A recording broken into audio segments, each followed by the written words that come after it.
I'm seeing my dead father because of my big brain ventricles, and he's training me to travel in time so I can save him from being murdered.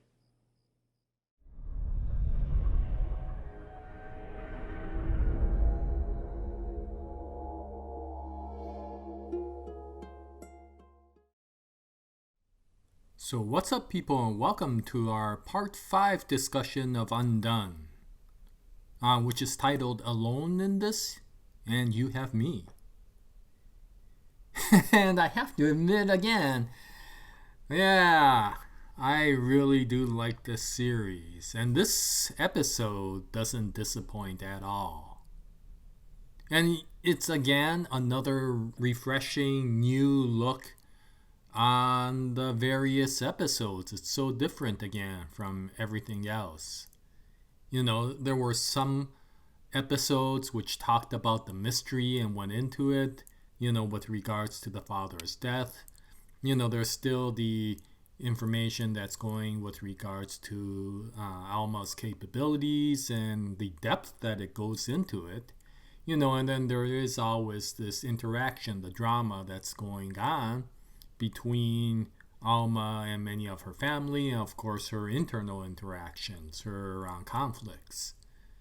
But this took it again in a different direction and brings out some more information in ways that I didn't expect. And I learned a lot from this episode. First of all, I learned that there is something called a concha, which is, I guess, some sort of Mexican musical instrument. And it's made out of an armadillo shell. And I was looking into this a little bit more. And I guess the name of the instrument is actually often called conchero. I don't know. If you know this more, if you could tell me, that would be great. And concha, I guess, is actually translated as the armadillo shell.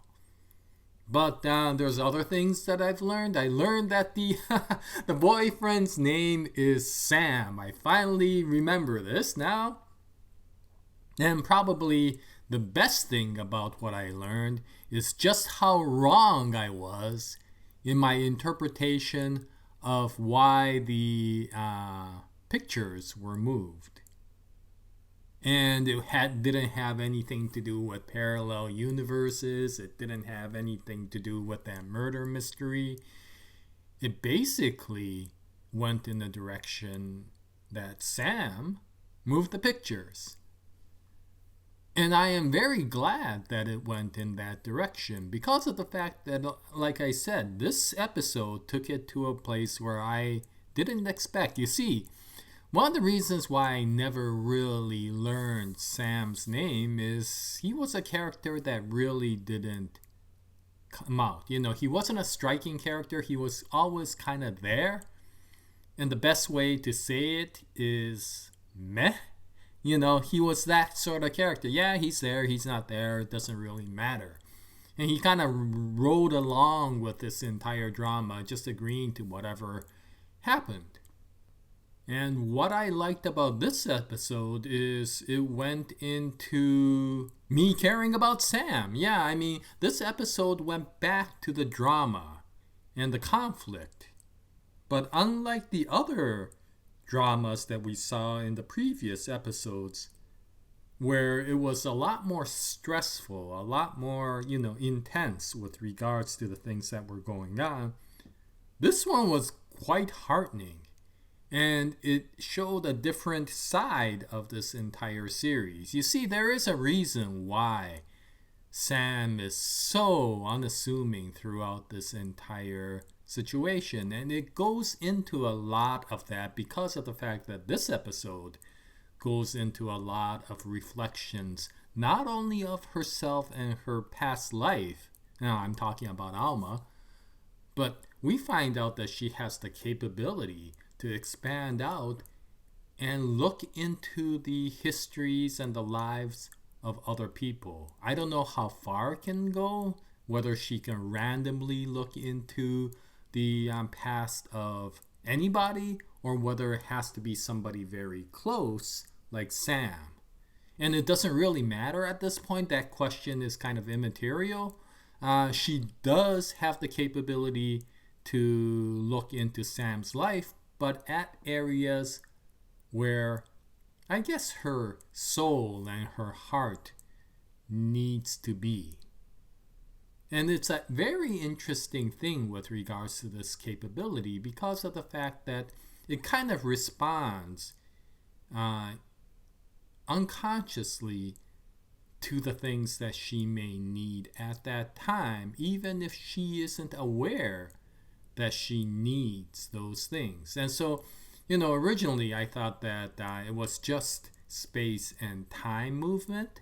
And then later on, I thought that it was clairvoyance because of the fact that she wasn't really looking at altering time or altering reality. And this episode makes you feel that way because of the fact that you feel like you're looking into her past through her mind, and also the past of Sam through his mind, his memories. And yet, it's not just that, because of the fact that, again, when she was cutting the carrots and cut her finger, she was able to go back multiple times and try to change that so she can alter time. So there is this parallel universe, this time control, spatial control, all of that, but at the same time, there's also this clairvoyance that's coming out.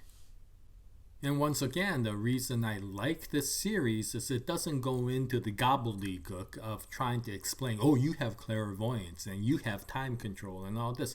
It just comes randomly out through the experiences that she has, and the viewers are able to assess it based upon the experiences that the viewer has through the eyes of Alma. And so I thought this was really wonderful. I mean, we find out that, of course, Alma's grandmother also had this capability. And one of the reasons why Alma's father is so worried about Alma having this power is that, of course, Alma's grandmother was considered mentally ill because the public found out about her capabilities and did not believe that she was able to have those powers. In addition, since Alma's mother could not explain it, she herself did not understand those powers. Of course, that made her even feel that she may have been mentally insane, And that, of course, translated to why Alma's father was so insistent on trying to learn more about this situation because of the fact that, again, maybe he could explain why Alma's grandma was that way.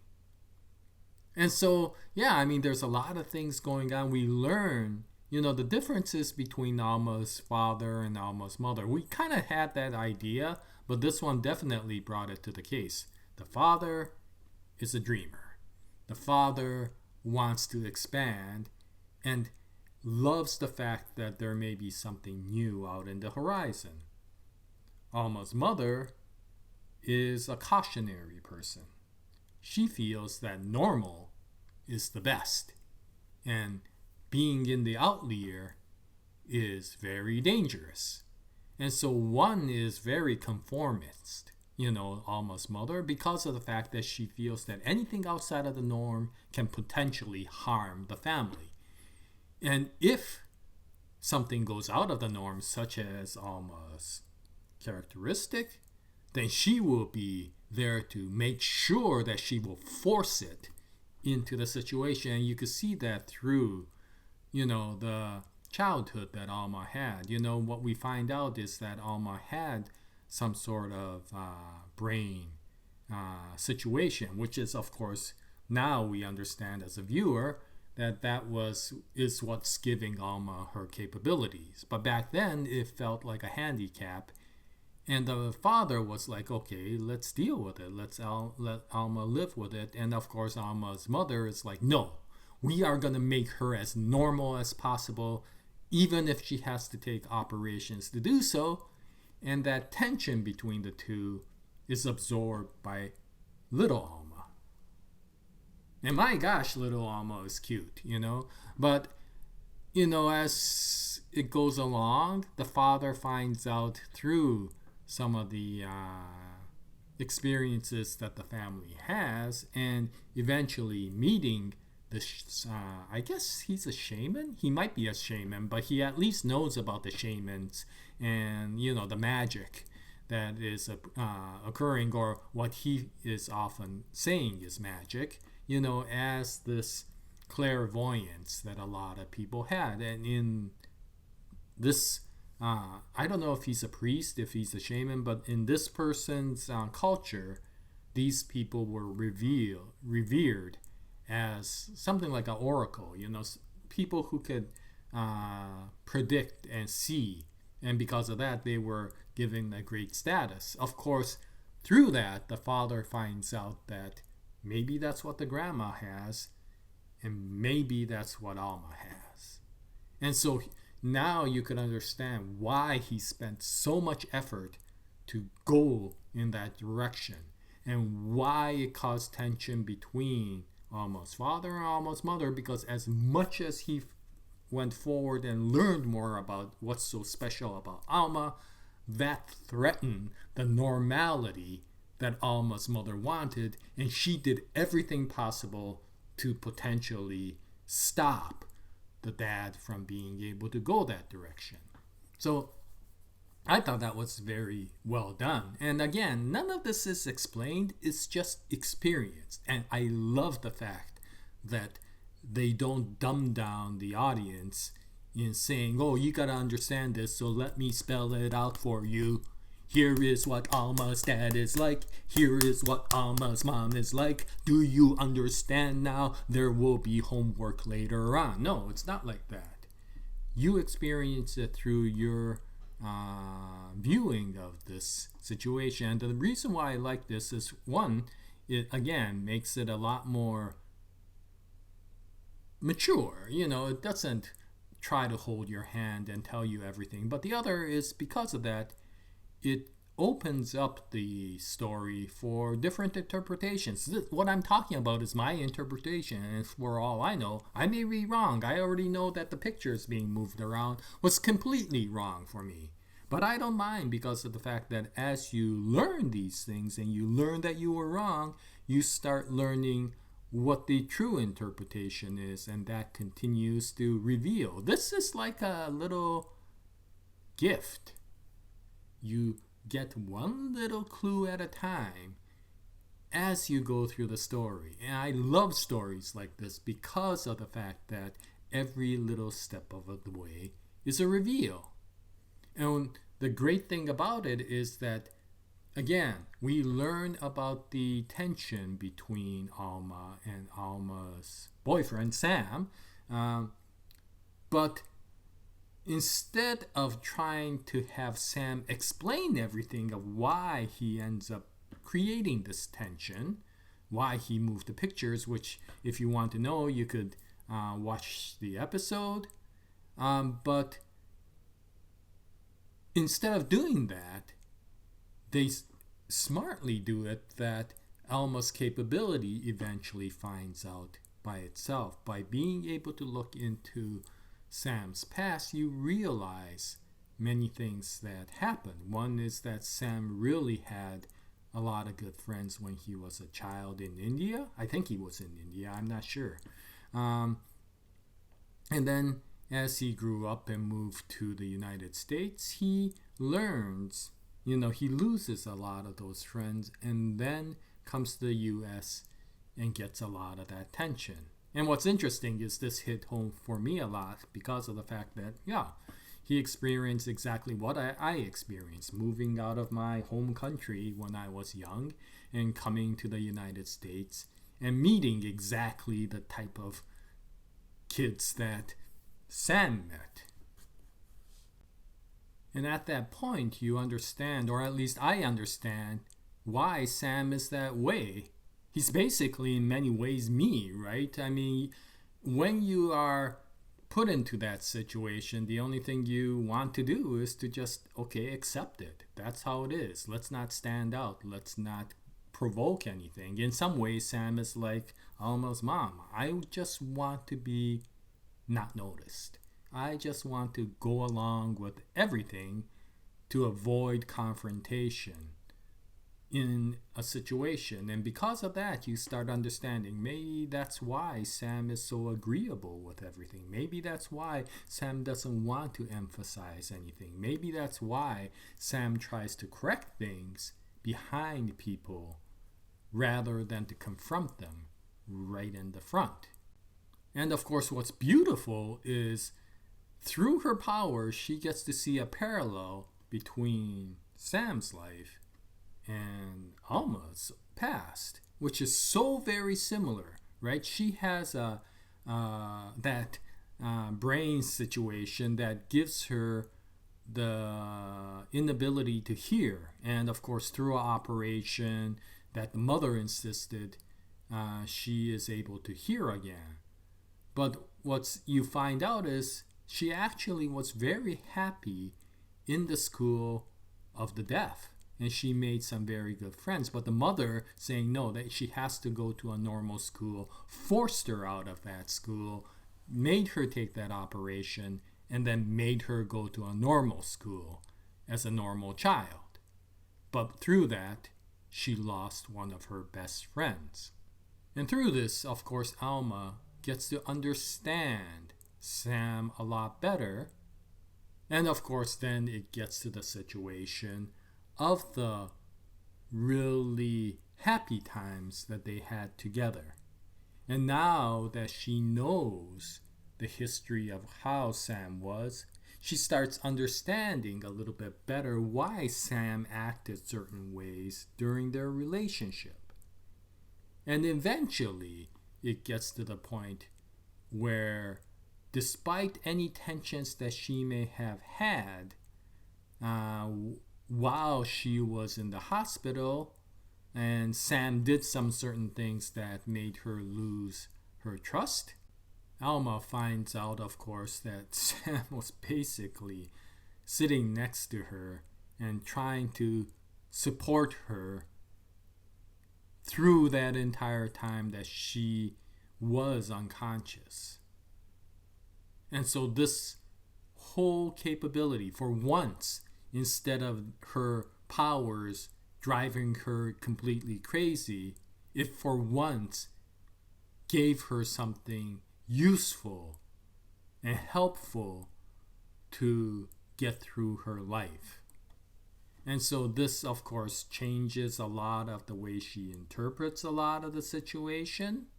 And how she moves on from this point will be affected by a lot of this, which, of course, concerns the dad as well.